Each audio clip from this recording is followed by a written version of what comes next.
जब जब धरती पर धर्म डगमगाया, जब जब मनुष्य दिशा भूल गया, तब अवतार प्रकट हुए। और ये संयोग नहीं है कि राम हो, कृष्ण हो, बुद्ध हो, जैन परंपरा के तीर्थंकर हो या अन्य आध्यात्मिक चेतनाएं हो, सभी ने इसी भारत भूमि को चुना। कारण व्यक्ति नहीं है, कारण भूमि है। भारत वो भूमि है जहां अवतार को केवल पूजने की परंपरा नहीं थी, बल्कि समझने की क्षमता थी। यहां मनुष्य ने बहुत पहले स्वीकार कर लिया था कि जीवन केवल शरीर का खेल नहीं है, ये आत्मा की यात्रा है। और जहां आत्मा को समझा जाता है, वहीं दिव्य चेतना उतरती है। भारत को कर्म भूमि कहा गया क्योंकि यहां कर्म केवल परिणाम नहीं देता, यहां कर्म चेतना को बदल देता है।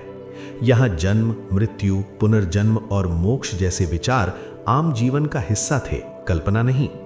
जब कोई अवतार आता है तो उसे ऐसे समाज की आवश्यकता होती है जो चमत्कार से प्रभावित ना हो, बल्कि सत्य को धारण कर सके। और भारत की चेतना उस स्तर तक विकसित हो चुकी थी। यही कारण है कि बुद्ध को ज्ञान यहीं मिला, जैन परंपरा की अहिंसा यहीं पनपी और वैदिक दर्शन यहीं सांस की तरह जिया गया।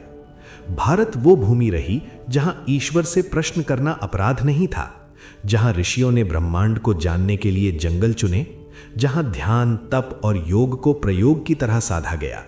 यहां धर्म किसी पुस्तक में बंद नहीं रहा, वो जीवन पद्धति बना। अवतार को ऐसी ही भूमि चाहिए होती है जहां उसका संदेश केवल सुना न जाए, बल्कि जिया जाए।